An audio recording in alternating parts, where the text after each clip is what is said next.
గౌతు శిరీష గారు. ధన్యవాదాలు అధ్యక్ష. ప్రస్తుతం రాష్ట్రంలో జరుగుతున్న ఈ సోషల్ మీడియా అరెస్టుల మీద ఒక 2 నిమిషాలు పర్మిషన్ ఇవ్వాల్సిందిగా అడుగుతున్నాను అధ్యక్ష. ముఖ్యంగా మాలాంటి ఈరోజు మొదటిసారి అసెంబ్లీలో అడుగుపెట్టిన ఎమ్మెల్యేలను కూడా గతంలో కూడా మేమే ఇబ్బంది పడ్డాం, ఈరోజు కూడా ఇబ్బంది పడుతున్నాం అధ్యక్ష. కంప్లైంట్ ఇచ్చిన వెంటనే ఒకవేళ పోలీసుల దగ్గర నుంచి సహకారం సరిగ్గా ఉండట్లేదు, ఒకవేళ ఉన్నా కూడా వాళ్ళని అరెస్ట్ చేసి ఉంచే అవకాశం లేదు. ఈరోజు చట్టాలు అలా ఉన్నాయని అంటున్నారు అధ్యక్ష. ఈరోజు మనమే చట్టసభల్లో ఉన్నాం అధ్యక్ష.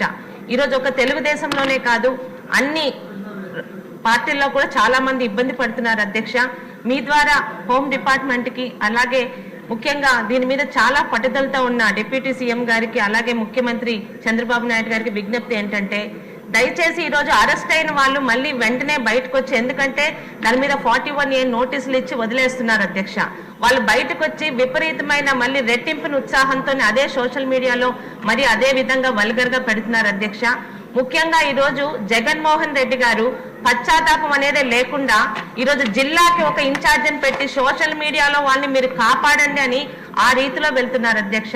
మీ ద్వారా ప్రభుత్వానికి విజ్ఞప్తి ఏంటంటే, చట్టసభల్లో ఉన్నాం, ఈరోజు మనం చట్టాన్ని కనీసం అమెండ్మెంట్ చేయగలిగితే సోషల్ మీడియాలో మన పర్మిషన్ లేకుండా మన ఫోటోలు పెట్టి మార్ఫింగ్లతో అసభ్యంగా మాట్లాడిన వాళ్ళకి ఒక చిన్న శిక్ష పడేలాగా చట్టాలని మనం కనీసం అమెండ్మెంట్ చేసి తీసుకొని వస్తే భవిష్యత్తులో మనల్ని చాలా రాష్ట్రాలు కూడా అనుసరిస్తాయి అధ్యక్ష. దయచేసి సోషల్ మీడియా మీద మాటలు కాదు, మనం చేతల ద్వారా జనాల్లో వెళ్ళగలిగితేనే ఇలాంటివి ఆగుతాయి అధ్యక్ష. చాలా ఇబ్బంది పడుతున్నాం అధ్యక్ష అధికారంలో ఉండి కూడా. ధన్యవాదాలు అధ్యక్ష.